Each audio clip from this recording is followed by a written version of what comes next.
Margaery Tyrell stood in a small, lamplit alcove off Highgarden's main corridor, cradling the token that had confirmed Jon's desperate flight from the Red Keep. Despite the swirl of fear in her chest, the knowledge that he lived, that he was no longer in Lannister chains, was the single solace keeping her from despair. Overhead, the vaulted ceiling bore golden vines etched in relief, illusions of endless summer. But in truth, the realm was locked in a brutal winter of the spirit, each day bringing new tidings of bloodshed and betrayal. She inhaled, pressing the cool metal token to her lips, wishing she could whisper encouragement to him across the vast miles that separated them. So often, she recalled how fragile he'd seemed upon first arriving in the Reach, cautious, a bit odd, wearing his northern heritage like a shield. Yet, he'd carried that quiet strength that made him stand apart from southern courtiers. And with time, Margaery had learned the depths of his devotion. Despite all the political scheming, despite his status as a Stark bastard in the eyes of the realm, he had shown unwavering kindness, a humility that allowed him to adapt to Highgarden's courtesies while never losing his own sense of honor. In the gloom of that alcove, Margaery closed her eyes, remembering the warmth of his final embrace before he'd set out to find answers in King's Landing. Now he was out there somewhere, hunted by gold cloaks, clinging to the knowledge that she, too, would never yield to those who wished to sever their bond. At the far end of the corridor, Lady Olenna's voice rose, sharp with impatience. Margaery gathered herself and stepped forward. The Tyrell matriarch was conferring with half a dozen lords from the southern marches, each pressing to know whether House Tyrell would officially declare for Renly Baratheon. A rumor had recently floated that Stannis, older than Renly, also claimed the Iron Throne, while the North recognized its own new king in Robb Stark. Every day brought fresh confusion, new lines drawn in this war of 5 kings. And Margaery knew the stakes were far higher than a single crown. If the Lannisters crushed all resistance, they might stamp out every alliance, leaving the realm subjugated to Joffrey's wrath. Olenna glimpsed her granddaughter's approach. The old woman's eyes, dark with calculation, flicked over Margaery's face. "There you are, child," Olenna said, dismissing the lords with a curt wave of her cane. Go on, go on. She and I must speak. We'll send for you when we've decided something useful." Grumbling but cowed, the southern lords backed away. Olenna turned, beckoning Margaery closer. "So, we still have no news on precisely where your Jon might be, only that he escaped the city and parted from his escort. I trust you're holding up." Margaery pressed the token to her palm, taking courage from its weight. "I am, grandmother, but the uncertainty gnaws at me. Each rumor of a Lannister band scouring the roads, each mention of travelers seized, makes my heart pound. I keep praying the old gods and the new watch over him." Olenna's mouth tightened. "Perhaps they will, or perhaps the gods do nothing at all. Meanwhile, we have politics to manage. Renly's emissaries grow more insistent by the hour. They want an immediate pledge of fealty and a wedding to seal the bargain. But I've stalled them, as we agreed, citing your existing union." Her gaze flicked toward Margaery's hand. "Mace is dithering, of course.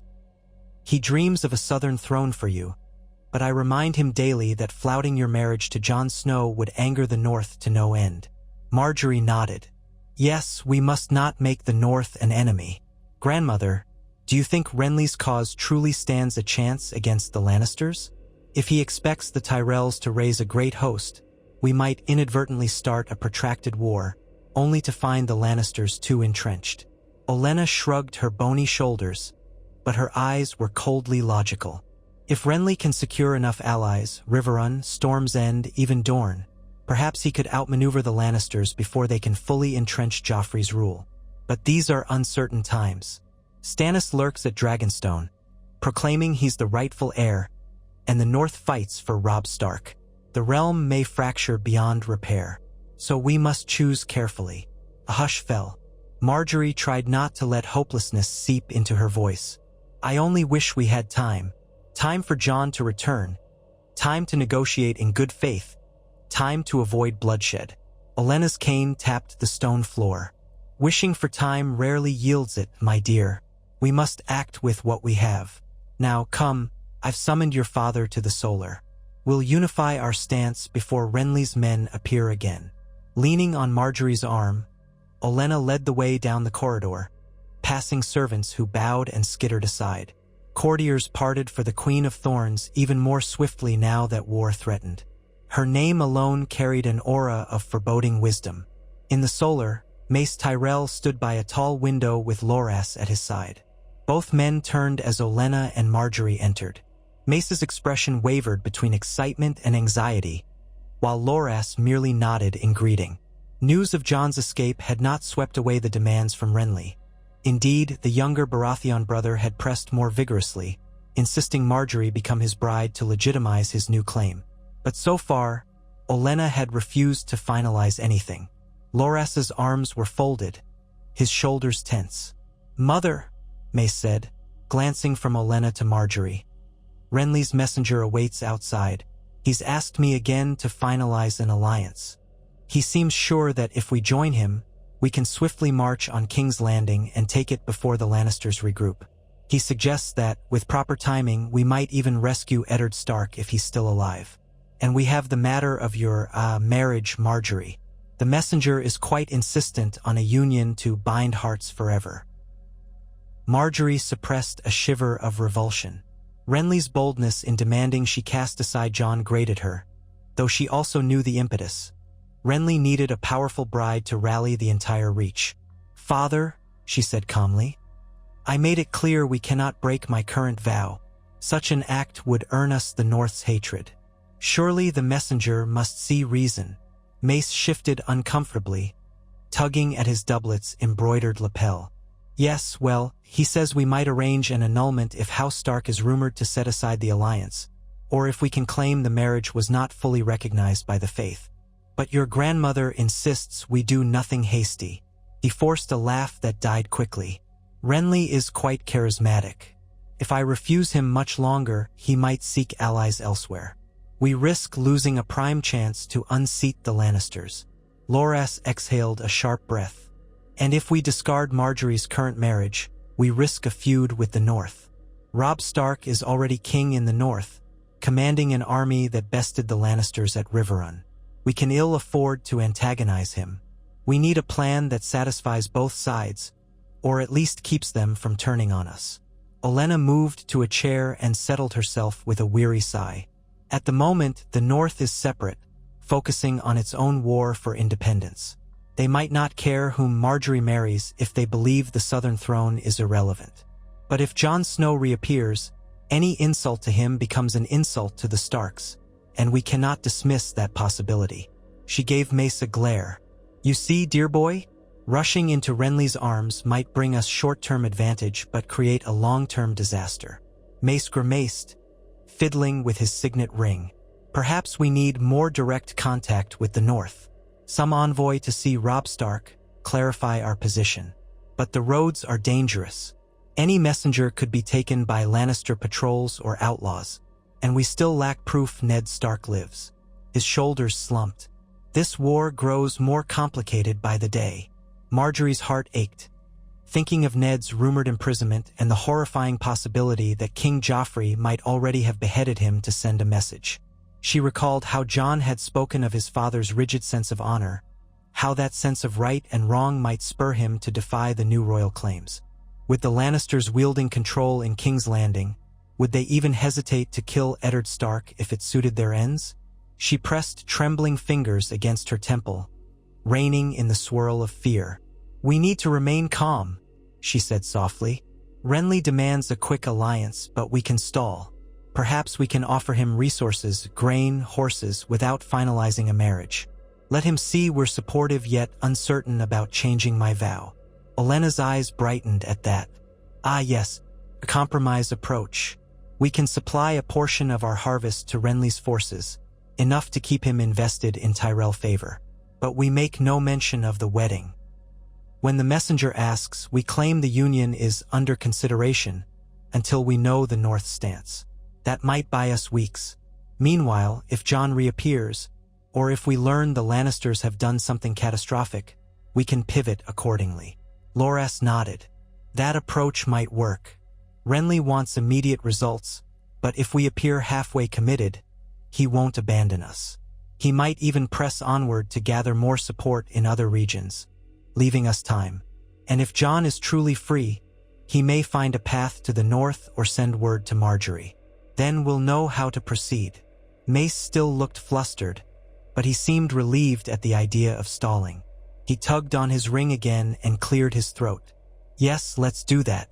I'll instruct the messenger that House Tyrell stands with Renly in principle, providing supplies, opening trade, but that a formal wedding or fealty oath must wait until certain diplomatic matters are resolved.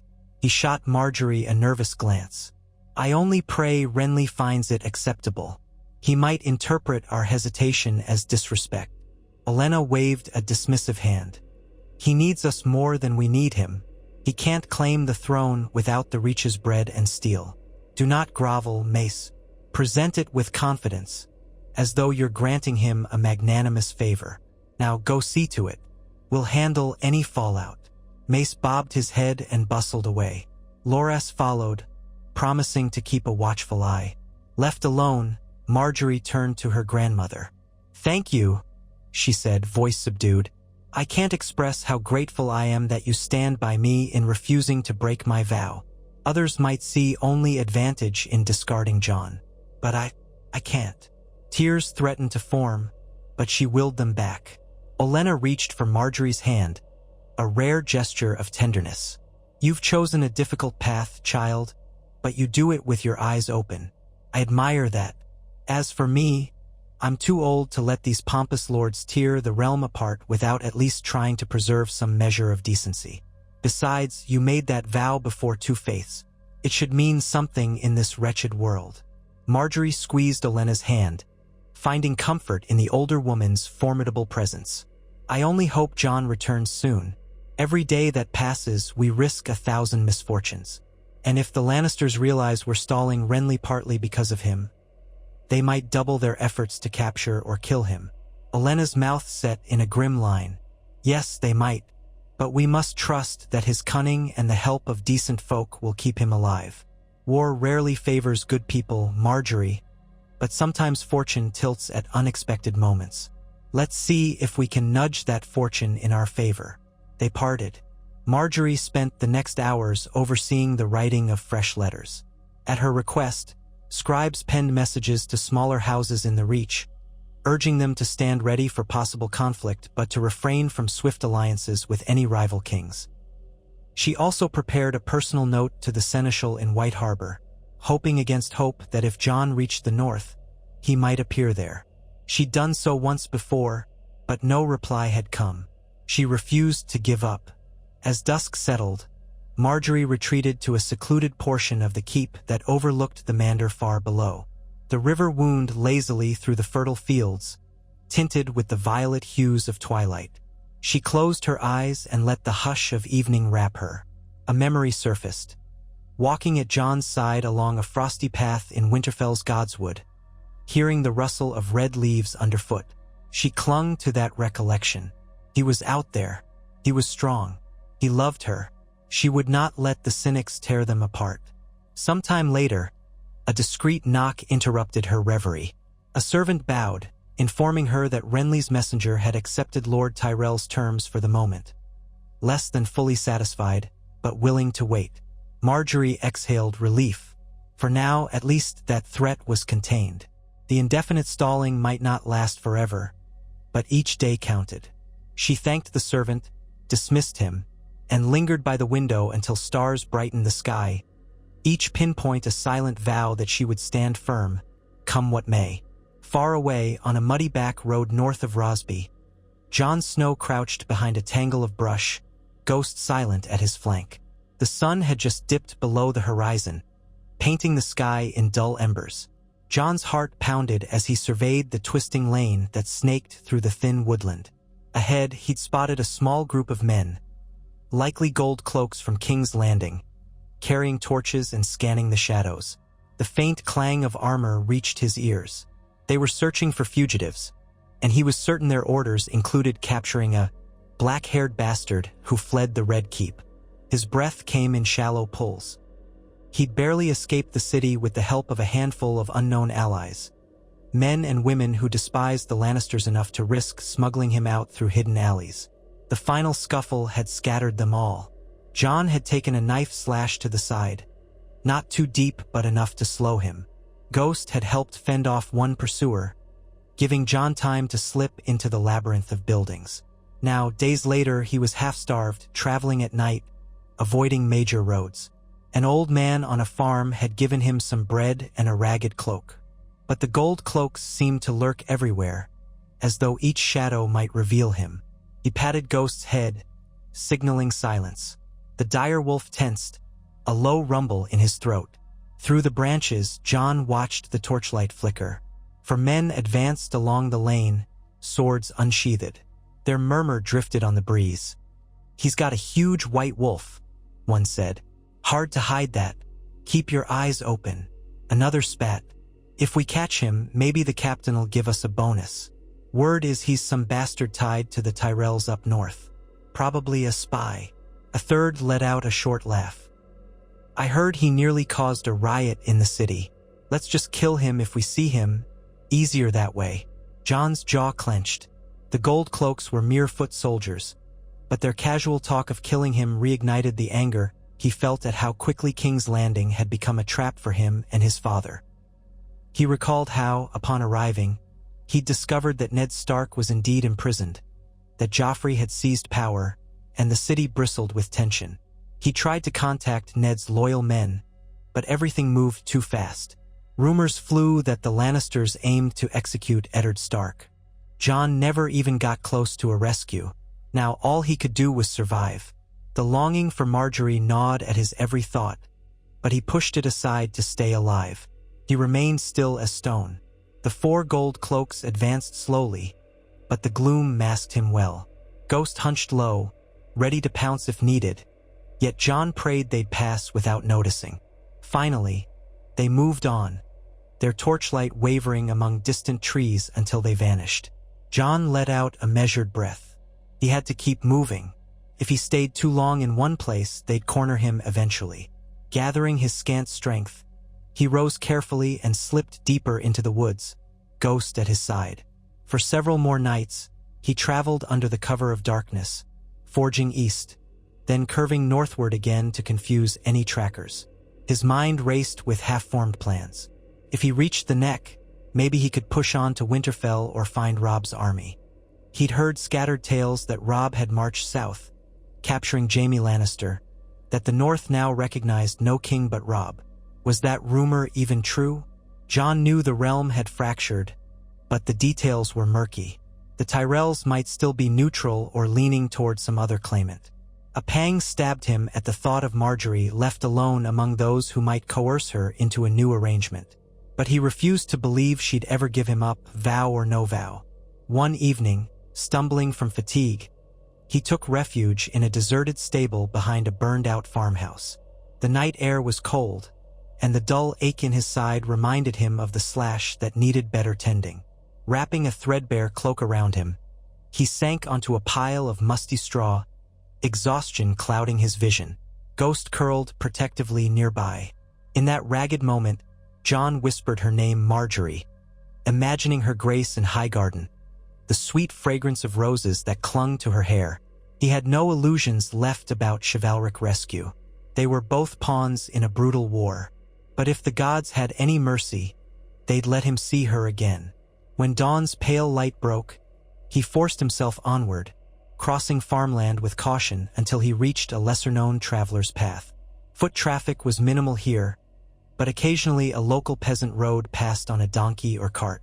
Jon kept his hood pulled low. More than once, the sight of distant smoke plumes told him that armies or marauders had ravaged a village.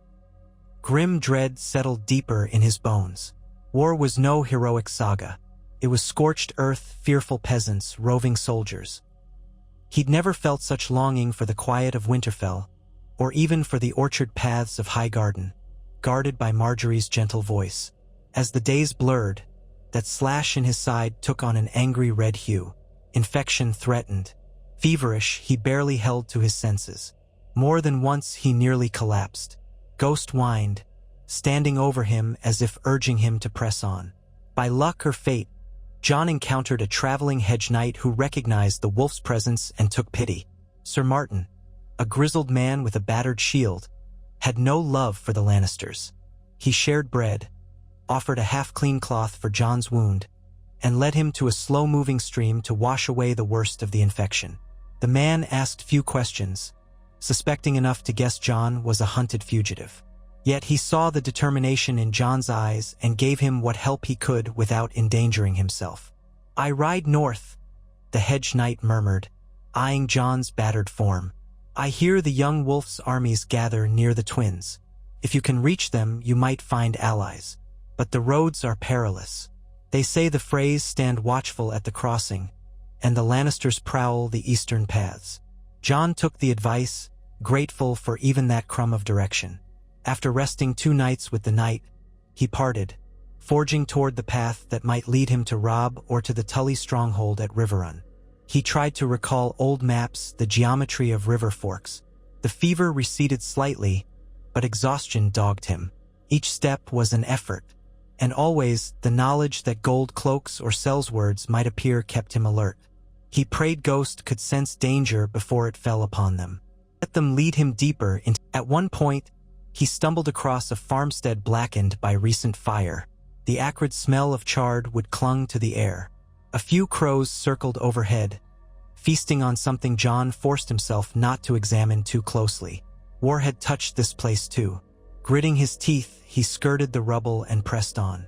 If he managed to reach Robb, he might at least pass on word that the Lannisters held Ned captive, unless that was already outdated news.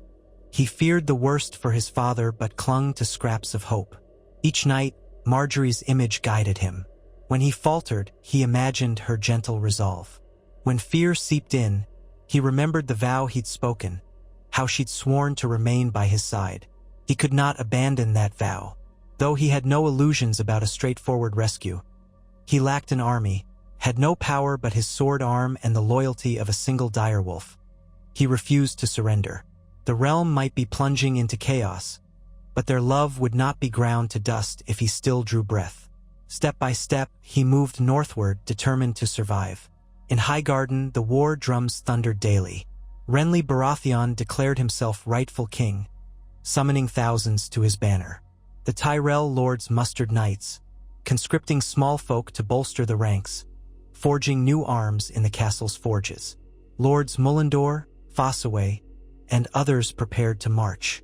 Mace Tyrell oversaw endless logistics, though he still balked at forming a binding treaty with Renly without the wedding arrangement. Renly's final ultimatum loomed. If House Tyrell refused to join him wholeheartedly, he threatened to march alone, possibly forging an alliance with the Dornish or the Vale. But something in Renly's entreaties rang hollow, for if he could have found an alternative bride with equal influence, he would not have pressed so hard for Margaery's hand. On a warm afternoon, Margaery supervised the distribution of fresh supplies to the men mustering outside the walls. She walked among the newly arrived foot soldiers, ensuring the bread was not stale, the water casks filled. She felt uneasy seeing so many young men about to march off to an uncertain fate. A pang of memory struck her. Jon, practicing in Winterfell's yard, eyes steady on his blade. War made soldiers out of good souls who might rather have tilled fields or minded flocks. She forced a small smile, offering reassurance where she could. Her tasks complete, she turned to find her father riding out from the stables. He was accompanied by Ser Talon, a close retainer who carried Mace's personal banner. Spotting Margaery, Mace pulled on the reins and paused. "Daughter," he greeted, a forced brightness in his tone. "We gather more men daily. Soon, our forces will be large enough to break any Lannister line. Renly sends word from Bitterbridge. He's gathering Stormlander knights. Together, we'll form an army so grand, the capital cannot stand against it." Margaery moved closer, lowering her voice. "If we truly commit to Renly, father, it means war in earnest with King's Landing. Are you prepared for that? If the North remains separate, we might face the Lannisters alone. The Tullys might side with Robb Stark, leaving us to fight for Renly's cause without Northern aid. That's a dangerous road." Mace's face reddened. "I am aware, But we cannot remain idle. The Lannisters have seized the capital, threatened or killed Eddard Stark. Who knows? And brandish Joffrey as a king. They'll crush us eventually if we do nothing. Renly has made a strong claim. He seeks to unite the realm under better rule, so he says, we must choose. Margaery sighed. Has grandmother endorsed this decision? She seemed inclined to wait longer. Mace bristled. Mother is wise, yes, but she clings to caution. The realm is on fire, Margaery. We can't tiptoe around the flames forever. I've summoned the bannermen to gather in full. We'll hold a grand war council in 3 days. Renly himself will come, or so he promises. Then we decide once and for all. She realized it might be unstoppable at this point. The Tyrell banners had been unfurled, and the march of men echoed day and night. Let it come, she thought, heartsick. With luck, the war council might still yield a compromise that didn't nullify her marriage. Very well. I'll be there, she said. Mace rode on, spurring his horse toward the mustering field. Margaery rubbed her temples, fighting a headache. The horizon seemed to darken with every passing hour. The realm's fate a juggernaut careening beyond any single person's control. That evening, she dined in private with Olenna. The older woman was subdued, nibbling bread in small bites. Renly's arrival, Olenna said at length, will force the issue of your marriage. He wants to show the lords a queen at his side, a queen of the Reach. Mace might fold under the excitement, despite our warnings. Margaery's stomach lurched. Then we must stand firm. I will not break my vow. If Renly insists, I will refuse him publicly. Olenna set down her bread, face solemn. That might cost us everything, child. If you publicly humiliate him, he could leave with half our knights, or brand us traitors.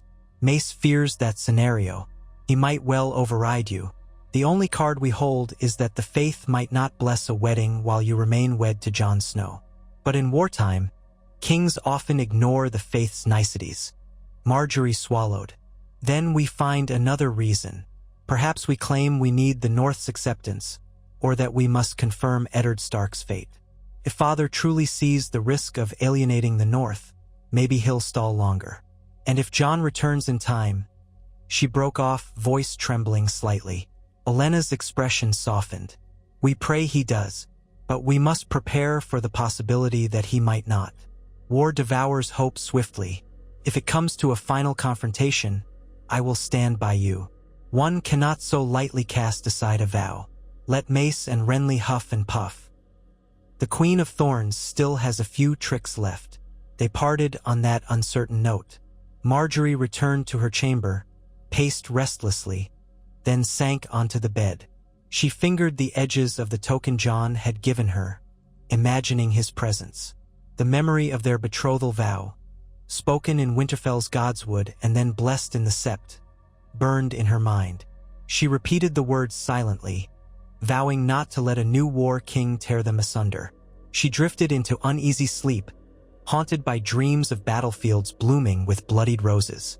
Far to the north, daybreak found Jon standing before a wide river crossing, nerves on edge. He had, through many detours, drawn near the Fry lands at the Twins.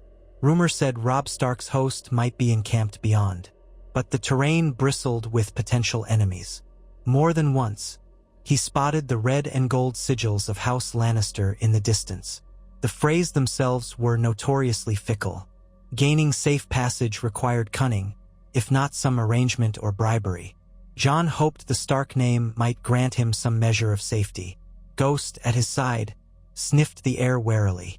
The morning sun glinted off the slow waters, a swirl of mist rising from the surface. A handful of battered structures dotted the riverbank. Jon recalled that the Twins were actually 2 castles, one on each side of the water, joined by a fortified bridge. House Fry demanded tolls or alliances from those who wished to cross. He had little coin, no official permission, and a battered sword as his only real asset. But if Robb Stark was indeed near, maybe the Freys would hesitate to harm someone claiming kinship to the Starks, bastard or not. Steeling himself, Jon advanced, mindful that he looked ragged. His wound had mostly scabbed, but he was hardly presentable. The few local folk he passed eyed Ghost with alarm. One fisherman hissed under his breath, "Gods preserve us, that's a wolf big as a horse." Jon ignored the mutterings. Reaching a lonely checkpoint, he encountered a pair of Fry guards wearing the Twin Towers sigil. They scowled at him. "You lost, traveler? This crossing is for those with legitimate business. Or are you a deserter from some army, bringing that beast to cause trouble?" Jon cleared his throat. "I am Jon Snow, son of Lord Eddard Stark of Winterfell. I seek passage to find my brother Robb Stark, who leads the northern host. I mean no harm." He tried to keep his tone even, though anxiety churned in his gut. The guards exchanged suspicious looks. "Jon Snow? We heard rumors of some bastard in the south. Heard he was making trouble. Suppose you can prove your identity?" Jon hesitated, lifting the edge of his cloak. Beneath was a simpler tunic bearing a small direwolf sigil, worn and stained but recognizable. "I have no official documents, but if you take me to Lord Walder Frey or his sons, they can decide whether to let me cross. I pledge on my father's name I speak truth. My direwolf, Ghost, will remain calm if not provoked." One guard spat in the dust. "The old Lord Walder doesn't see every stray, but I'll pass word up. You stay here. If you try anything, we'll put arrows in that big wolf." Jon nodded, resisting the urge to bristle at their tone. Ghost merely narrowed his gleaming red eyes, unflinching. The guard hurried off toward the near castle. Jon remained with the other, tense minutes dragging. Eventually, a pair of Fry men arrived to escort him inside for questioning. They eyed Ghost warily but let him follow, crossbows half lowered. Jon was marched through narrow corridors until they reached an anteroom, where Ser Ryman Fry, one of Walder Frey's many descendants, waited with a sneer. "What's this? A ragged bastard claiming Stark blood?" Ryman demanded, leaning back in a creaking chair. He wore a chainmail shirt under a surcoat of gray and blue. "We hear the North crowned Robb Stark as king. That makes you, what, a half-prince?" His mocking grin set Jon's teeth on edge. "I don't seek crowns," Jon said, voice taut. "I seek only to join my brother's cause, if he'll have me. My father was Eddard Stark. That's all the claim I can make. Let me pass, or at least send word to Robb that I'm here. He'll confirm who I am." Ryman considered it. The Northmen marched this way not so long ago. They had dealings with old Walder. Some arrangement was made, but I wasn't privy to all the details. If you're truly Eddard's get, you might be welcomed. Or you might be a liar hoping to slip behind our lines. Hardly matters to me, but I'll fetch one of Walder's favored sons or grandsons. They can decide. Jon swallowed frustration. "Thank you. I'll wait." Ryman snorted. "You'll do more than wait. We'll keep you under watch. That wolf stays close, or we'll kill it." Jon bristled. "Touch my wolf and I—" He stopped himself. Hostility wouldn't help. "We'll do as you ask, so long as no harm is done to him." "Fair enough," Ryman said. "Now, follow me, bastard." He rose and gestured for guards to flank Jon, who noted the crossbows. He let them lead him deeper into the twins' labyrinthine passages, Ghost at his heel. They stopped in a cramped side chamber that smelled of old rushes and moldy straw. Ryman shoved the door open. "You can stay here until someone decides your fate. I'd not get too cozy." Jon stepped inside, scanning the dim corners. Ghost padded in, hackles slightly raised. The door slammed behind them. Heavy footsteps retreated. Jon exhaled, running a hand through his tangled hair. At least they hadn't taken his sword or threatened immediate violence. He sank onto an ancient wooden stool, trying to gather his wits. The day's tension weighed on him, but a flicker of hope sparked. If Robb's men were near, he might soon reunite with them. Outside the walls, the muffled sounds of men drilling or calling orders echoed. War was everywhere now.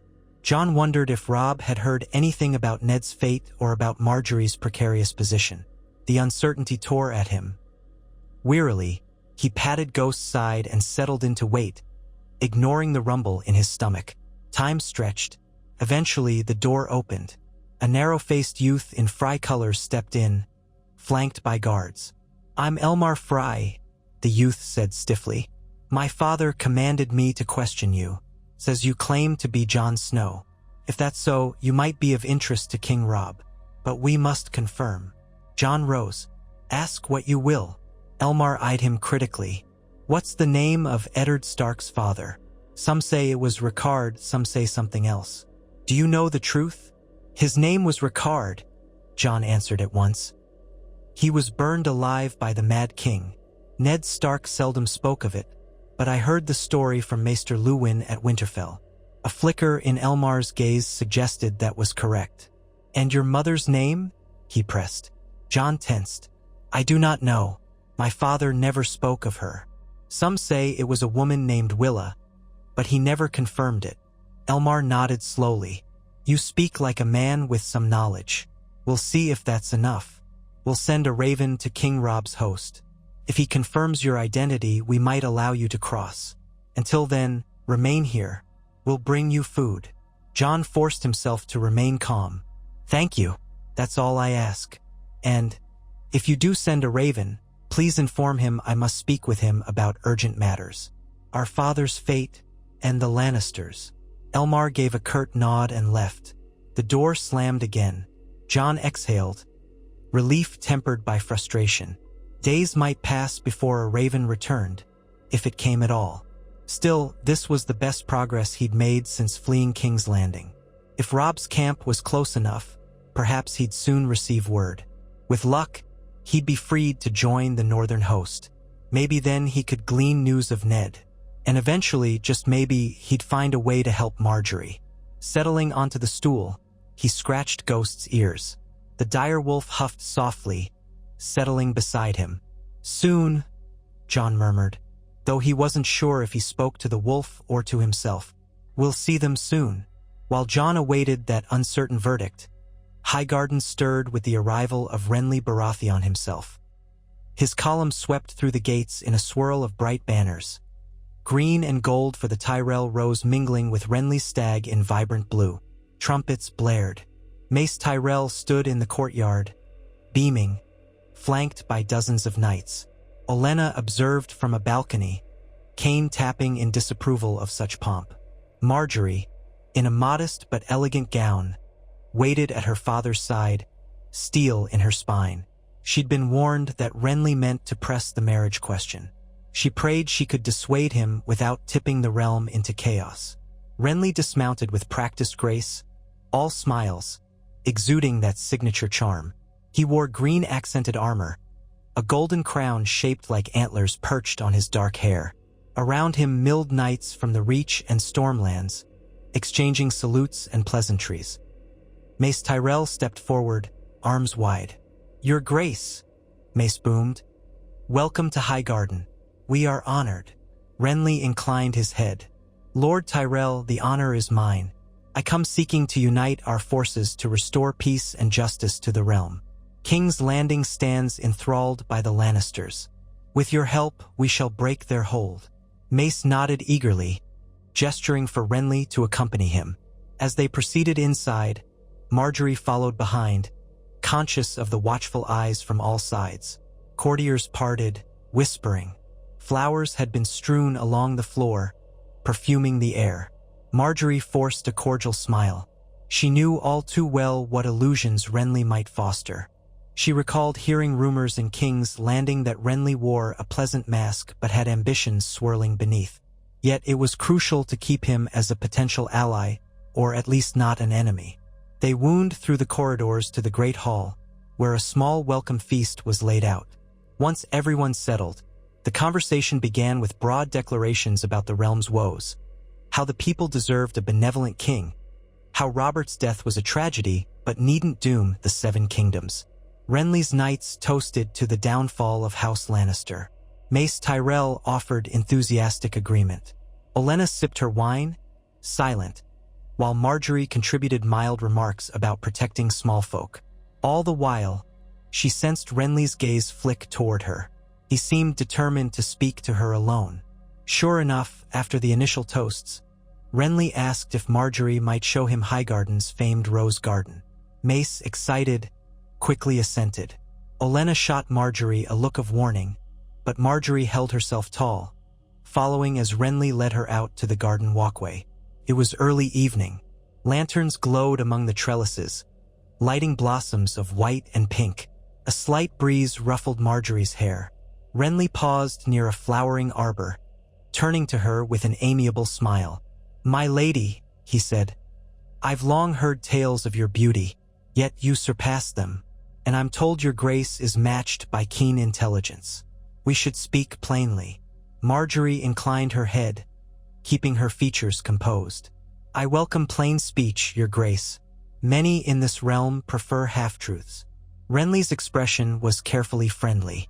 "I admire that. I'll not pretend I'm here simply for feasting. I'm assembling an army. I know the Tyrells have the largest force in the Reach. Your father has offered arms, but I need more. I need a union that shows the realm we stand as one." He hesitated, perhaps for dramatic effect. "I would ask for your hand, Lady Margaery. Become my queen. Let the world see the Baratheon stag and Tyrell rose joined, guiding Westeros to a brighter future." She willed herself not to tremble. "I understand your reasoning, your grace, but you must know I am already wed to Jon Snow, recognized by House Stark. The vow was taken before the old gods and the new. That cannot be brushed aside lightly." Renly's gaze shifted, perhaps revealing a flicker of frustration. "I am aware.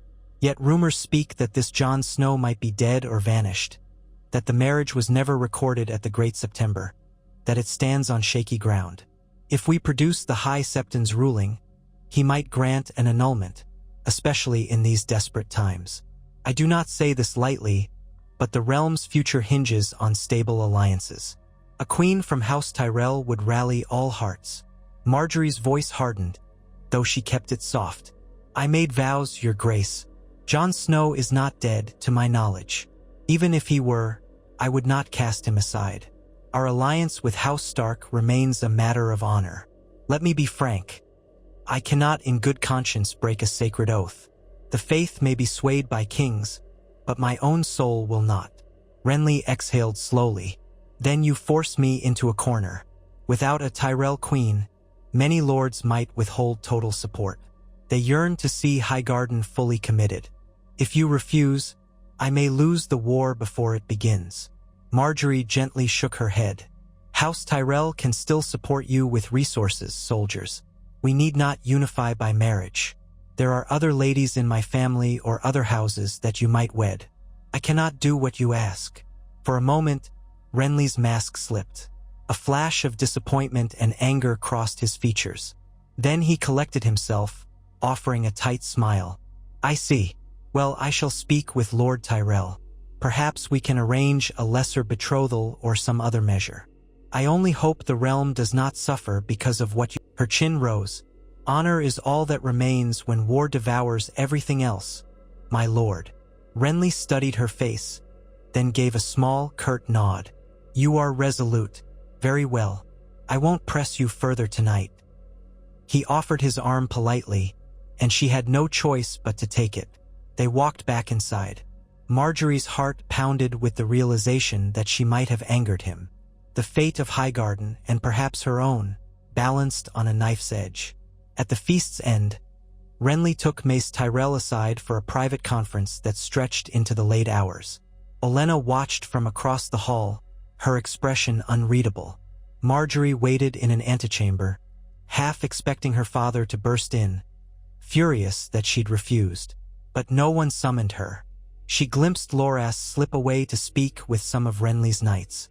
Eventually, servants announced that the king had retired to guest apartments, leaving Mace and Olenna to debate in hushed tones. Around midnight, Margaery was summoned to the Solar. There, she found Mace pacing, Olenna seated, Loras leaning by a window. Mace whirled as Margaery entered. "Daughter," he began, face flushed. "Renly is furious. Not openly, but I see it. He demands we commit fully. He expects you to capitulate or for the Tyrells to produce another suitable bride. He's threatened to march away if we keep him waiting, forging alliances with others." Margaery stood firm. "I told him I cannot break my vow." Grandmother agrees, yes. Olenna nodded slowly. Indeed, I do. Mace, we must find a different bride if he insists on a Tyrell match. What of Eleanor Tyrell? She's comely, of decent lineage. Mace spluttered. But Eleanor is not half as famed as Margaery. Renly wants the rumored Rose of Highgarden. Half the realm calls her the most gracious lady in the south. Another cousin might not hold the same allure. Margaery's cheeks flamed at the uncomfortable praise. Father, I'm flattered, but I cannot break my vow, no matter how grand a throne.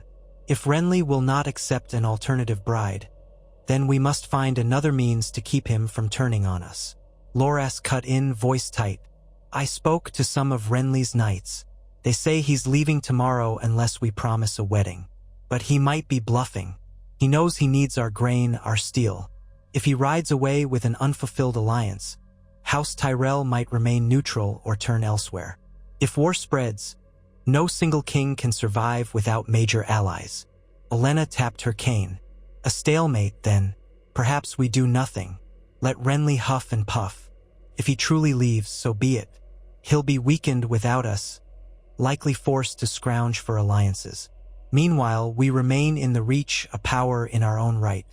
And if we receive word from the north, well, that might shift the scales again. Mace slumped into a chair, burying his face in his hands. I never asked for this. Robert's death, these warring claimants, the realm tearing itself asunder.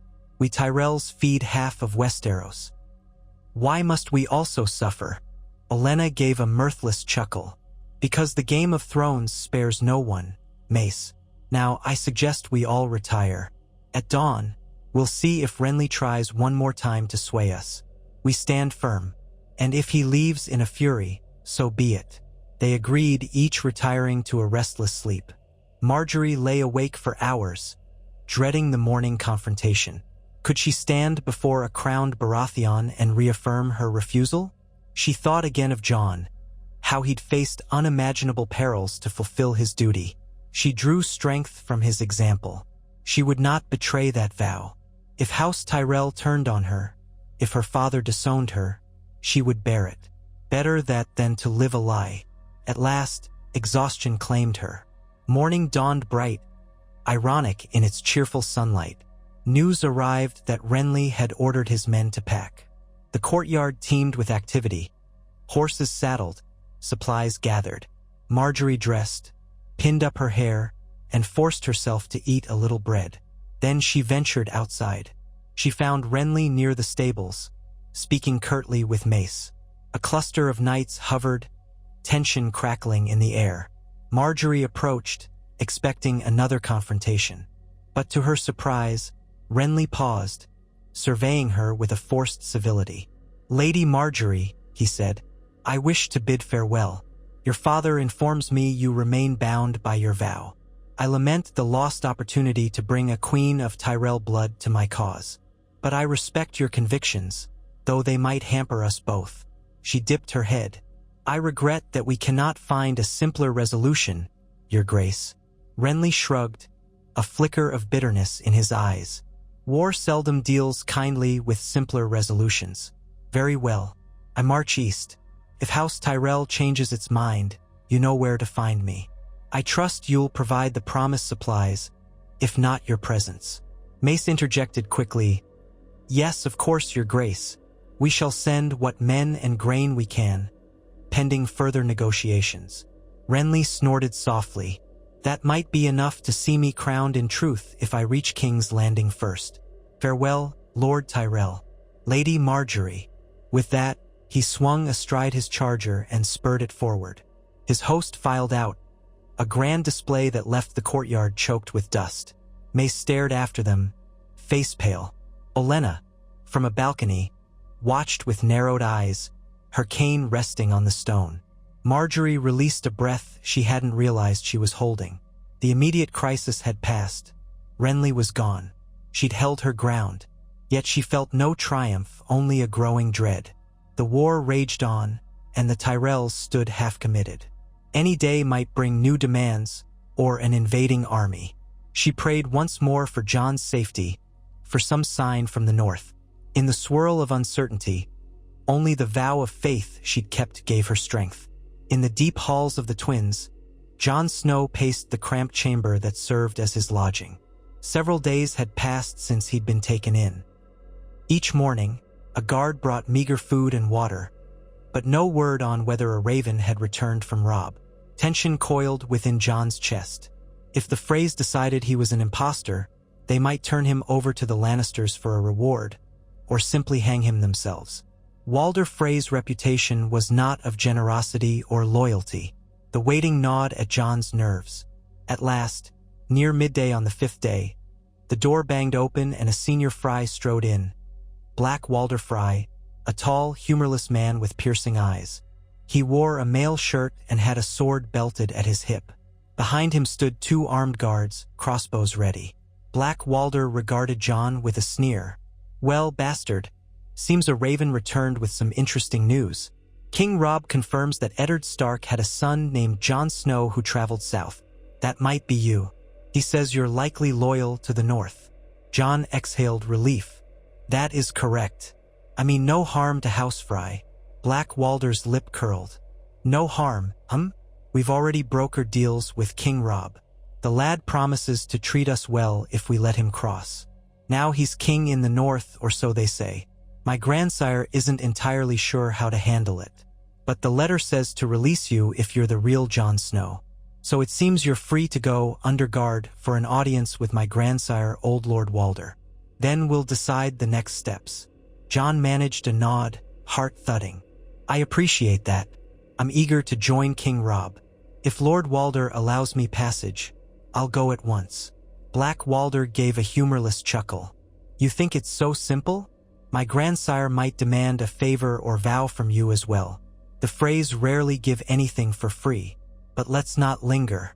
Come along. The old man hates to be kept waiting." He gestured, and the guards parted. Jon followed, ghost padding with silent menace, though the guards kept their crossbows aimed. They traversed corridors lit by flickering torches, the air thick with damp. At length, they emerged into a larger hall where a cluster of Freykin had gathered, men, women, and children of various ages, all overshadowed by the presence of Walder Frey himself.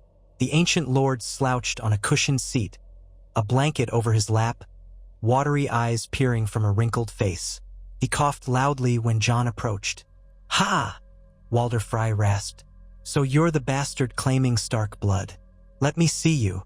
Jon halted a respectful distance away, dipping his head.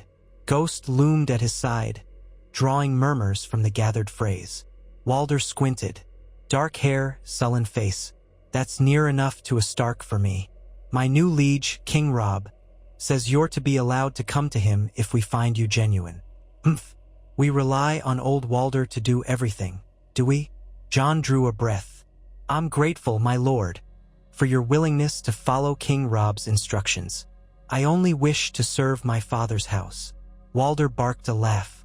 "Your father's house, but your father's dead or captured, from what the crows say. Maybe you'll serve your brother's cause. Fine, but I'll not feed any more strays for free." He leaned forward, mouth twisting. "You'll owe me a favor, boy. Sometime, somewhere, if old Walder calls it in, you answer." "Understood." Jon hesitated, distaste curling in his gut. But he had little choice. "I understand. If it does not conflict with my loyalty to the Starks, I shall repay this kindness." Walder's eyes glinted. "We'll see about that. Black Walder, arrange an escort. Send him across the bridge tomorrow at dawn. Let him find his precious king in the north. But keep watch until he's well away, in case the Lannisters come sniffing. The last thing we need is more trouble under our roof." Black Walder bowed stiffly, glaring at Jon. "Yes, grandsire." He turned to Jon. "Consider yourself fortunate. You'll travel at dawn. Meanwhile, you can spend the night in a less dingy chamber. Don't roam freely, or you'll regret it." The crowd parted. Jon met Walder Frey's gaze a final time, murmured a quiet thanks, and allowed himself to be led away. Relief warred with dread. He was one step closer to joining Robb, yet now he bore a vague debt to a cunning old man. The Freys were infamous for calling in favors at inconvenient times. Still, it was a small price to pay for freedom. They led him to a modest guest room with an actual bed, a stark upgrade from the squalid cell. That evening, he was given a bowl of stew, overly salty but far better than stale bread. After scarfing it down, he sat with Ghost near the chamber's narrow window, staring at the watery moonlight on the river. Relief coursed through him. He would see Robb share what he knew. Perhaps together they could mount a rescue for Ned, if he still lived, or negotiate something.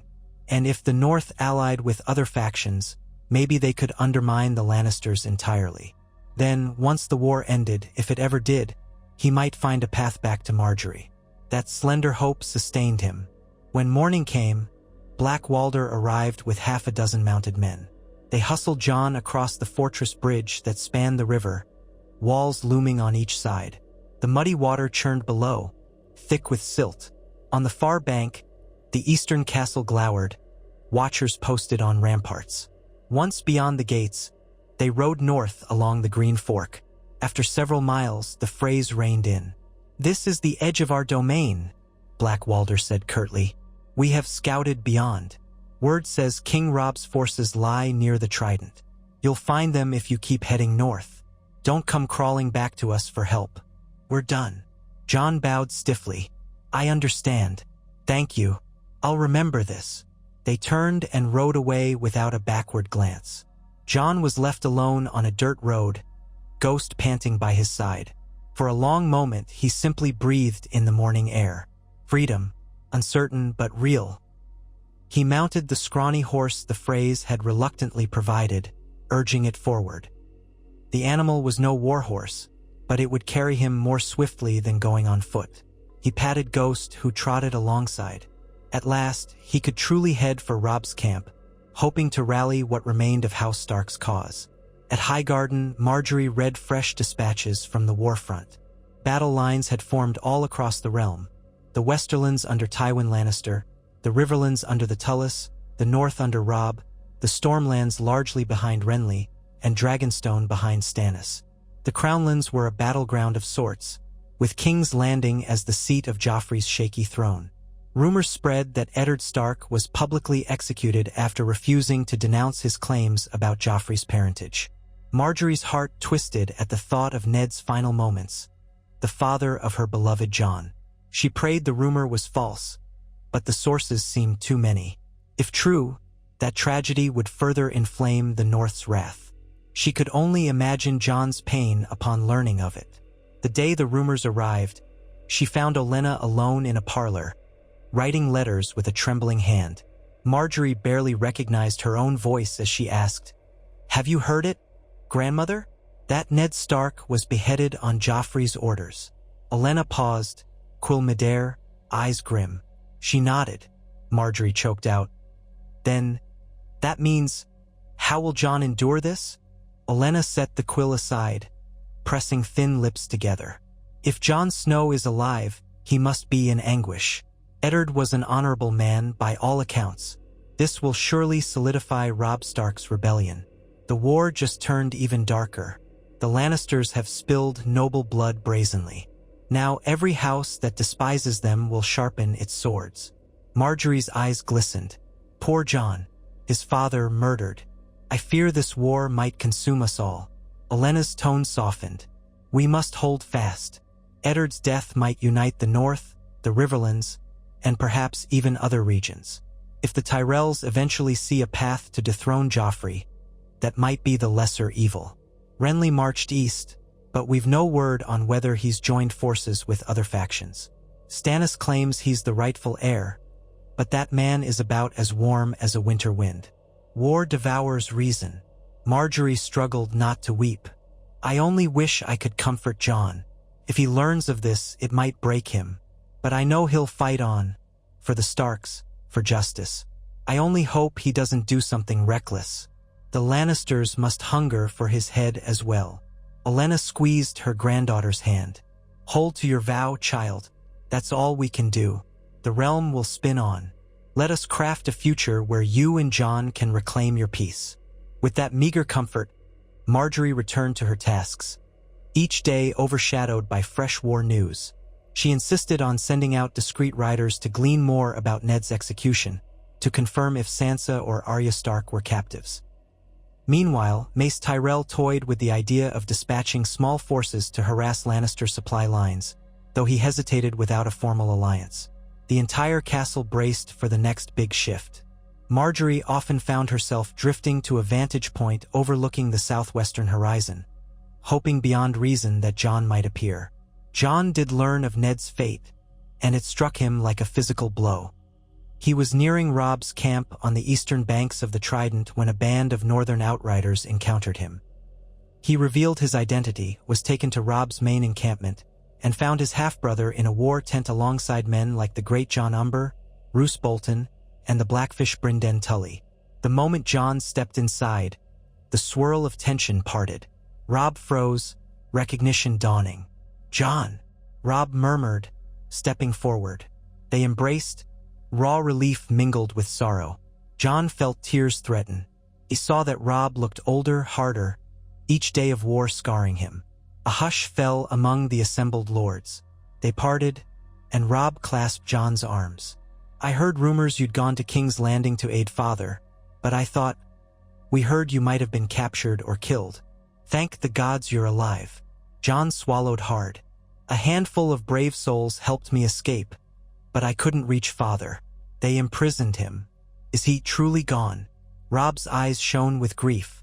"Yes, executed by King Joffrey's command after father confessed something. Or so they say.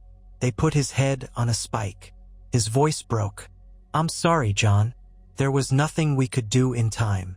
Jon bowed his head, anguish tearing through him. He'd clung to some faint hope that Ned might be ransomed, but the Lannisters had snuffed it out. He felt hollow rage building. "Then I come to fight," he managed, voice raw. "To avenge father, to free Sansa and Arya if they still live in that viper's nest. I'm yours to command, my king." Robb flinched at the last phrase. "Ah yes, the lords named me king in the north. I never asked for it, but we stand at war with the Iron Throne. We'll free our sisters if we can, and we'll make the Lannisters pay." He studied Jon's battered form. "You'll have a place here, but I must warn you, we're in a precarious fight. Tywin Lannister rallies in the west, Joffrey sits in King's Landing, and we have word the southern lords are stirring. We can't trust any. Even the Tyrells remain uncertain." Jon forced a shaky breath. Margaery's image flared in his mind. The Tyrells, not all. Some remain honorable, but their lord is pressured by many. I can't speak for House Tyrell, but I know Margaery stands with me. I only pray they don't force her to break our bond. Robb's expression softened. "I remember how you two were, finding solace in each other. If you believe she supports us, I'll trust you. But is House Tyrell truly an ally, or might they join Renly or the Lannisters?" Jon shook his head. "It's complicated. Margaery's father might side with Renly, or remain neutral for a time. Margaery refused to abandon our marriage. She's bound by oath, and her grandmother seems to uphold it. If the Tyrells ever unify behind us, it might tip the scales. But I can't guarantee it." He paused, tears burning behind his eyes. "I only know she's fighting to keep her vow. That vow means everything to me." Robb placed a hand on Jon's shoulder. "Then we fight on. We'll see if the Tyrells remain open to an alliance. Right now, our focus is the Riverrun front. Tywin's forces loom. We aim to push them back, secure the Riverlands. If an opportunity arises to contact the Tyrells, we'll send a raven. For now, rest. I'll arrange a proper bunk for you, food, a fresh horse. You look half dead." Jon nodded numbly, weariness crashing over him. The next hours passed in a haze. Men greeting him with respectful nods, a place by a campfire where he ate hot stew, the constant drumbeat of war talk in every corner. When night fell, he lay on a cot under a rough canvas. Ghost curled protectively at his feet. Despite the grief roiling inside him, a strange calm settled. He was with family now, Robb, the Northern Lords. They would stand together. Perhaps that was all that kept him from being consumed by rage at the Lannisters. Before drifting into restless sleep, He fingered the small direwolf sigil over his heart, remembering Margaery's rose pinned near his collar in Highgarden. They were parted by 1,000 battle lines, but he whispered a vow to see her again, to share the sorrow of Ned's death and defy the war that tried to drive them apart. Let the realm shake. Some bonds would not be sundered. Days turned into weeks. Jon served in Robb's host, scouting, training new recruits, and forging fragile alliances with Riverland lords. They engaged in skirmishes with Lannister outriders, tested the edges of Tywin's main camp. Ghost's presence often startled lesser foes, sowing fear. Through it all, Jon's grief smoldered into determination. He penned letters to Margaery when possible, sending them by riders who ventured south. Whether they reached her, he could not know, but he poured his heart into them, describing the tragedy of Ned's death, the uncertain state of the war, his unwavering devotion to her vow. If House Tyrell could stand with the North, they might find a path to dethrone Joffrey. If not, at least she would know he was alive. In Highgarden, some of Jon's letters did indeed reach Margaery's hands, though not all. She read them secretly in her chamber, tears mingling with hope. He spoke of Ned's beheading, of Robb's efforts to rescue the Stark girls, of his own heartbreak and resolve. Over and over, he reaffirmed their vow. She kissed each parchment before hiding them away, her soul alight with renewed resolve. Let Renly posture, let father falter. She would not yield. Olenna watched her granddaughter's strengthening resolve with approval. The Tyrell matriarch quietly confided in Margaery that some of the lesser lords were leaning toward an eventual alignment with the North, if the North formed a bigger coalition. Others still eyed Renly. Tension sharpened each day. But as summer slid inexorably toward autumn, war's toll weighed on all sides. Famine threatened in contested regions. Bandits roamed. Even the orchards of Highgarden felt gloomier, rumors of armies overshadowing the once peaceful vistas. Then, a shock wave swept the land.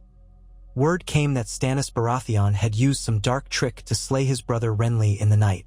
Men whispered of shadows and sorcery. The Stormlander host fractured, many knights fleeing or joining Stannis. Others retreated. Renly's grand ambitions vanished as swiftly as they'd arisen. Mace Tyrell, upon hearing the news, nearly collapsed from shock. He had pinned so many hopes on a Renly alliance. Now that path was gone in an instant. What do we do? Mace demanded in a crisis meeting with Olenna, Margaery, and a cluster of lords. Stannis is rumored to be marching on King's Landing. The Lannisters remain entrenched. If Stannis takes the city, do we become his allies? Or do we let the Lannisters bleed him? Perhaps the North is a better route? Gods, I can't see the best move. Olenna's knuckles whitened on her cane. Stannis is formidable, but he lacks the realm's love. The Lannisters have the advantage of holding the capital. The North is separate. We must consider that if the Lannisters weaken Stannis, the North might sweep down eventually, or a stalemate might grip the realm for years. Best keep our forces intact. Margaery spoke quietly, yet her words carried weight. Perhaps we should consider a direct overture to the North. Let us see if King Robb will treat with us. We share a common enemy in the Lannisters. My husband, Jon Snow, stands beside Robb. If we unify, we might break the Lannister hold. Then we can address Stannis. Mace hesitated, but one of the lords, Ser Eustace Mullendor, nodded vigorously. Yes, House Stark and House Tyrell once found common cause in older times. And if Lady Margaery's marriage to Snow ties us to them, that might persuade the North we're sincere. Olenna tapped her cane. It's risky, but at least it's a cohesive plan. The North is strong on land, we're strong in provisions. If we can coordinate, the Lannisters would face war on multiple fronts. With Renly gone, that path is closed. We either remain neutral or side with Stannis or the North. I'd prefer the North. Stannis is no friend to southern ways. Mace rubbed his temples. Very well. We'll try. We'll send a formal missive to King Robb, offering a potential alliance. But we must emphasize we hold no ill will if he means to remain king in the North, separate from the Iron Throne. We only want to oust the Lannisters from power. Let's do it carefully. Margaery's heart leapt. At last, a real chance to unify with Jon's cause. I will compose the letter, father. I'll speak of the vow I share with Jon Snow. We can show we're genuine. She paused. Though the Lannisters might intercept our ravens, we must send multiple couriers, multiple routes. Ensure one gets through. So it was decided.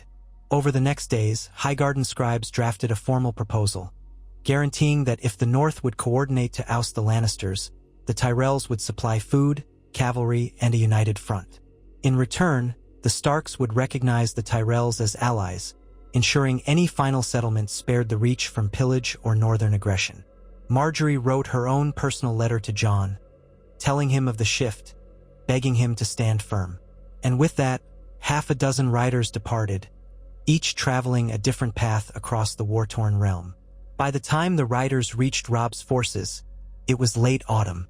After bloody confrontations with the Lannisters, the northern host was reeling, though still formidable. Jon had proven himself in several skirmishes, earning respect from men who'd once eyed him warily as merely a bastard. He'd fought with a grim determination that reflected the pain of losing Ned, the fury at Joffrey's cruelty, and the longing for a future with Margaery. Whenever a raven arrived, he hoped for her word. More than once, he found messages from her, smuggled by uncertain means. They kept him sane. At last, a battered courier staggered into camp, carrying the Tyrell proposals. Robb's war council gathered in a large tent, torches casting flickering shadows. Lords like Great Jon Umber, Roose Bolton, and Edmure Tully were there, as well as Catelyn Stark, who had arrived from Riverrun bearing her own grief at Ned's death. Jon stood near Robb, tension coiling tight. The courier bowed, presenting sealed parchments. One bore Margaery's personal seal, a small rose entwined with a direwolf. Jon's throat clenched, but he forced himself to remain composed as Robb read the main letter aloud. The letter proposed an alliance to dethrone Joffrey and hamper the Lannisters, promising supplies and cavalry from Highgarden. In return, the North would officially confirm a non-aggression pact and possibly an ongoing trade arrangement once the war ended. The letter also acknowledged the tie between Margaery Tyrell and Jon Snow, offering that as a bond-forging mutual trust. Jon's heart soared at the acknowledgement. She'd done it. She'd kept their vow in the face of intense pressure. The letter closed with an invitation for envoys of the North to visit Highgarden and finalize terms. A murmur of excitement rippled through the lords. Great Jon Umber guffawed. Ha! The Tyrells with us? That'd be a blow to the damned lions. Roose Bolton remained calm, eyes calculating. Edmure Tully was openly delighted, seeing it as a chance to squeeze the Lannisters from both sides. Catelyn Stark, eyes ringed with sorrow, raised a hand. We must be cautious. The Tyrells are canny. They might betray us if fortunes shift. But it's a promising offer indeed. Robb set the letter aside, turning to Jon. There's a personal note for you.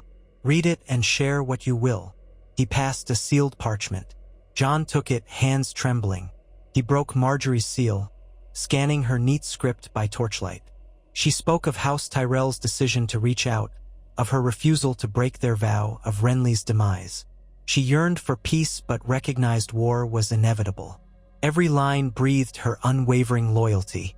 At the end, she wrote, I stand with you always, my beloved. I pray the gods keep you safe, that we might see each other again when the snows melt and the roses bloom. Forever yours, Margaery. Emotion choked Jon's throat. He gripped the parchment, tears threatening. Robb watched him quietly. After a moment, Jon exhaled and said, She remains true. The Tyrell lords are sincere in forging alliance. We can trust Margaery's sincerity, though we must weigh her father's caution. But I believe them. My father's name once commanded respect. They want justice for Ned's death, too, in their own way. Robb nodded.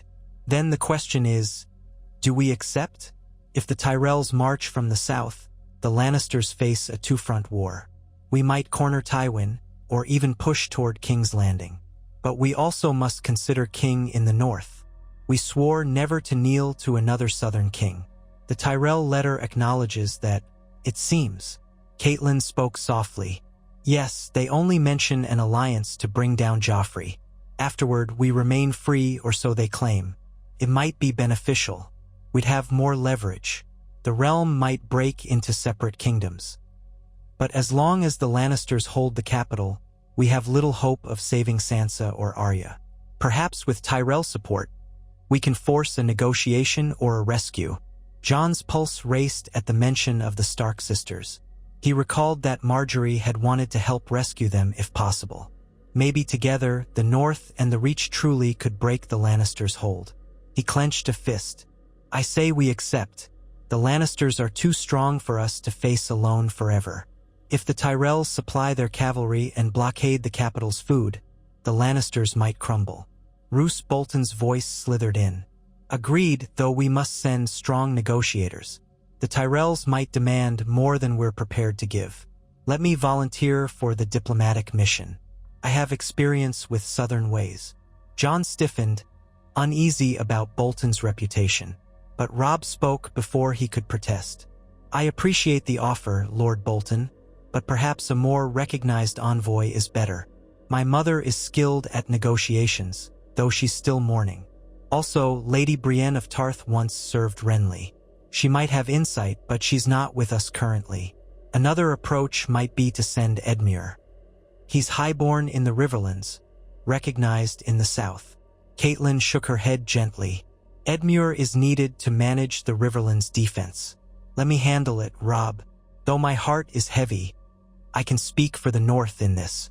I might also glean news about Sansa and Arya from the Tyrells, who keep eyes on King's Landing. She turned to Jon. Would you come as well? Your connection to Lady Margaery is crucial. Jon's heart thudded. To see Margaery again, to help finalize an alliance, yes, he yearned for it. But he also worried about leaving Robb's side in the midst of war. Robb offered him a faint smile. You should go, Jon. It's your vow that ties us to the Tyrells. If they see you safe and hale, their resolve to help might strengthen. We trust you to secure fair terms. I'll continue leading our main force. Lord Bolton can remain to manage certain tasks. Mother, you and Jon will go to Highgarden with a respectable guard, forging the next step. Catelyn bowed her head. As you wish, my king. We'll set out within the fortnight. We must plan carefully to avoid Lannister patrols. Relief, joy, and trepidation mingled in Jon's heart. He would see Margaery. He would make the vow tangible in the eyes of both houses, forging unity to avenge Ned and free Sansa, Arya, everyone. The path ahead bristled with danger, but at least it offered a glimmer of hope in a war that had taken so much. Thank you, he managed, voice husky with emotion. I'll do my utmost. The council concurred, and soon preparations began. Letters were drafted to confirm the northern acceptance of the Tyrell approach. Scouts charted safer routes. Catelyn, grief-worn but resolute, readied herself for yet another journey. Jon tried to steady his fluttering heart as he oversaw the packing of supplies. Each night, he lingered by the campfire, thinking of how soon he might stand with Margaery under the arches of Highgarden's orchard, how he might find the words to share his sorrow for Ned's death, and how they might claim a shred of solace in each other's arms. 2 weeks later, under a slate-gray sky, Catelyn Stark's small party rode south. They followed obscure trails, guided by outriders who knew the land. Jon led on a sturdy northern mare, Ghost loping in the brush. Catelyn rode behind with several seasoned guards. The nights grew chill, autumn's bite deepening. At times, they spotted signs of conflict, charred homesteads, shallow graves.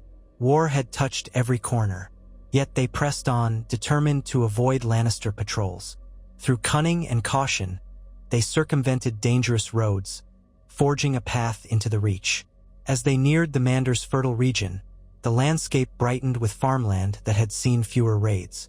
Late harvest grains rippled in gentle breezes, orchard leaves turning gold. Jon inhaled the shift in the air, remembering Highgarden's floral scents. Each step closer quickened his heart. Would Margaery be safe? Would House Tyrell truly greet them with open arms? He recalled Walder Frey's lurking demand for a favor. Allies could be fickle. Finally, they crested a low rise, and in the distance rose Highgarden's graceful spires. The late afternoon sun caught the pale stone walls, lighting them in a soft glow. The mander glinted below, meadows stretching on either side. Jon's chest tightened with a swirl of longing. He felt Catelyn's gaze, sensing her empathy at the personal stakes. She offered a small nod of encouragement.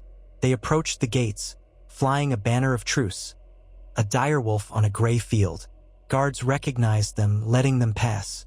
Within the courtyard, a bustle erupted as Tyrell servants and knights emerged, curious or wary. Then, Mace Tyrell himself, with Olenna in a curtained litter, advanced to greet them. But Jon barely noticed the formal words of welcome, for behind Mace stood Margaery. Their eyes locked. She wore a simple gown of green, her face alight with undisguised emotion.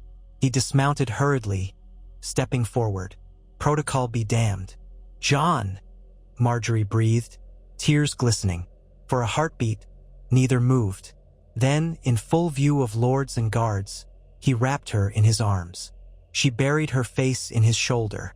The tension of months melted in that moment. The war, the politics, the sorrow, they all receded, leaving only the two of them, a vow tested by the fires of conflict. After a long beat, they drew apart, regaining composure. Mace coughed, blinking. Olenna observed with a sardonic tilt of her head, as though to say, "Let them have this." Catelyn dismounted, stepping forward to greet Mace with measured courtesy. "Lord Tyrell, we come under a flag of alliance. King Robb thanks you for your outreach. We hope to formalize mutual support." Mace managed a beaming smile. "Yes, we do too, my lady. Come, let us speak in the solar. We have much to discuss.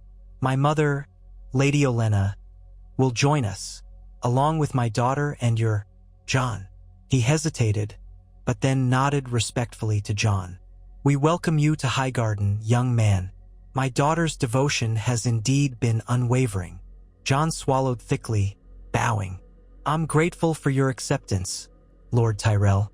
I serve the North, but I also hold your daughter's vow as sacred." Margaery squeezed his hand, cheeks flushing. "Father, let us not stand on ceremony. The war grows ever darker. Let us find a path to cast down the Lannisters before they destroy us all." Mace nodded, exhaling. "Very well.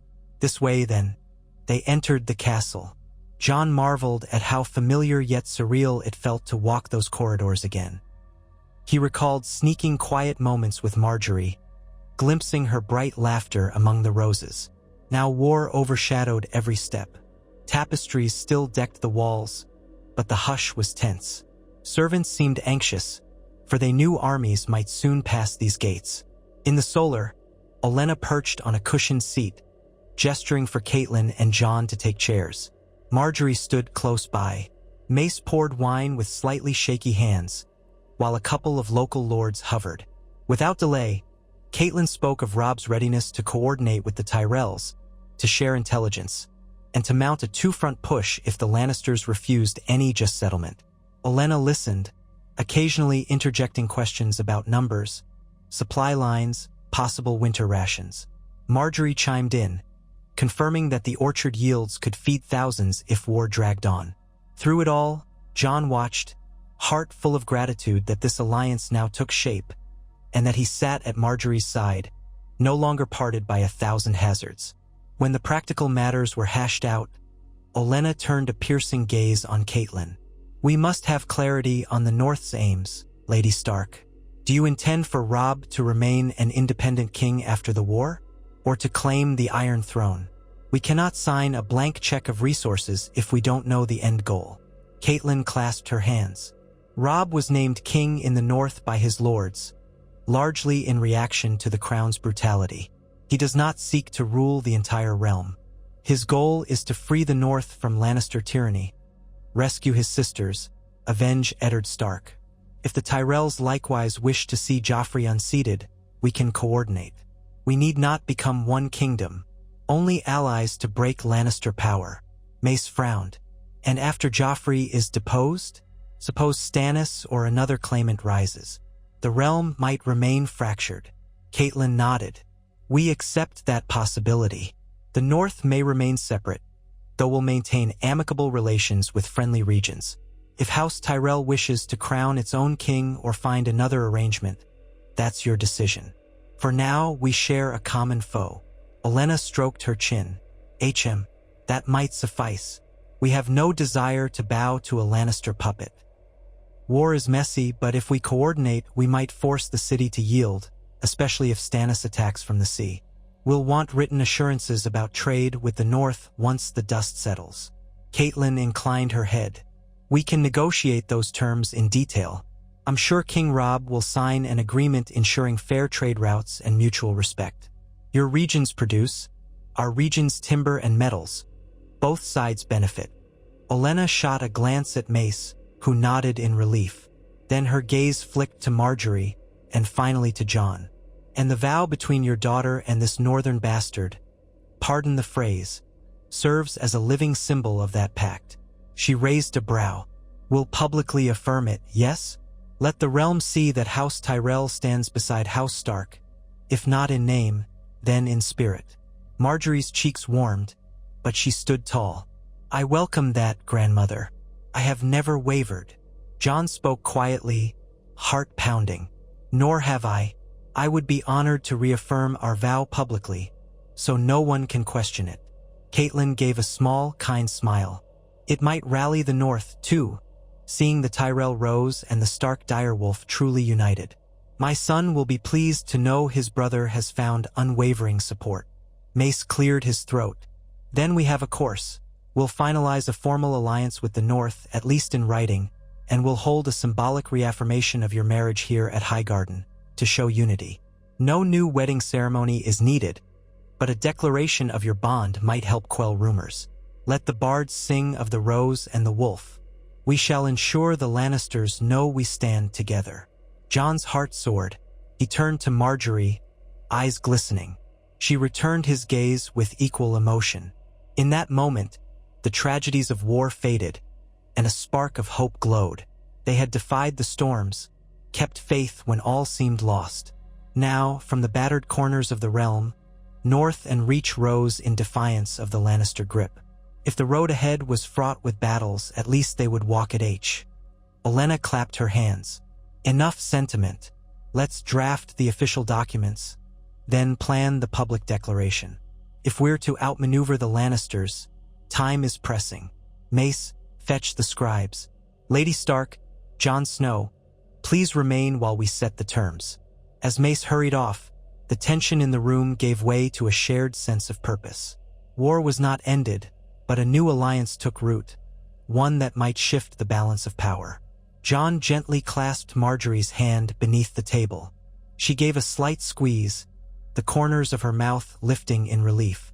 For the first time since he'd left Highgarden in secret, they were together in the open, forging a future none had predicted.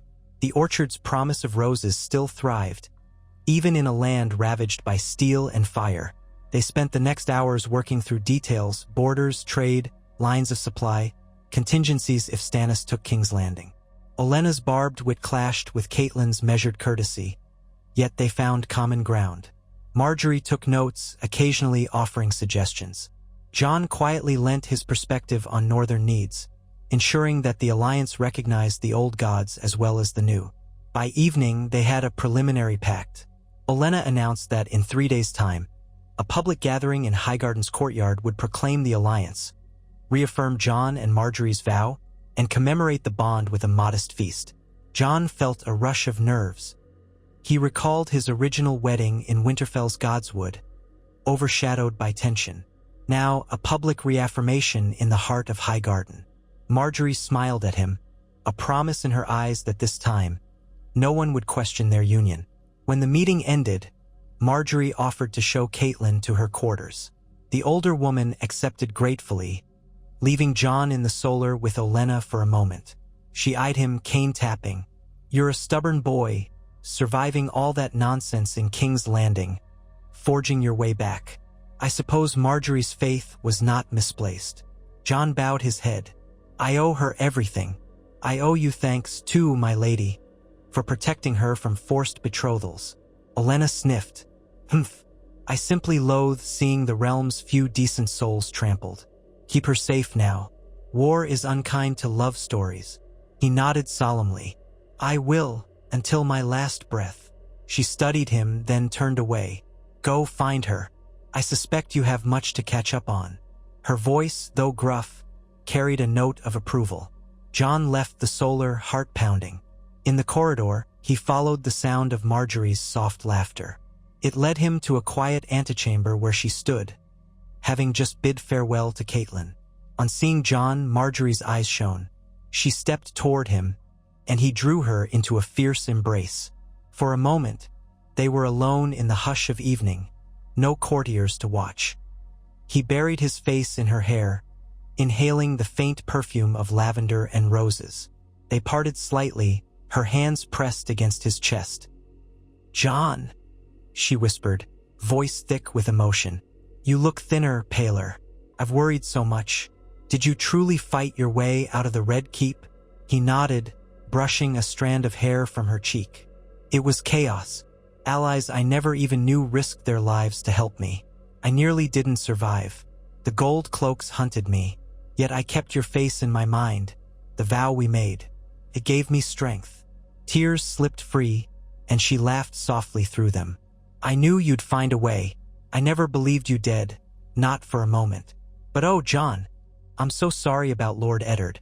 You must be grieving. Pain lanced him. He pressed his forehead to hers. I am. They cut him down for no reason but cruelty. I can't dwell on it too long or I'll go mad with rage. But we'll see them pay, Margaery. The Lannisters will answer for Ned's death, for all the suffering they cause. She nodded, tears shining. We stand with you. Promise. The Tyrell banners will march. The orchard's harvest will feed your armies. We'll drive the Lannisters from their stolen throne. His heart brimmed with gratitude. He kissed her gently, a tender meeting of lips that carried the weight of all they'd endured. She responded with equal fervor, clinging to him as though the war might tear them apart if they loosened their grasp. The corridor's lanterns flickered over them, two silhouettes entwined in the swirl of conflicting loyalties. At last, they drew apart, breath mingling. A ghost of a smile quirked Jon's lips. I never realized how much I missed you until this moment. Every day away felt like a wound. She pressed her hand to his cheek, eyes warm. We're together now.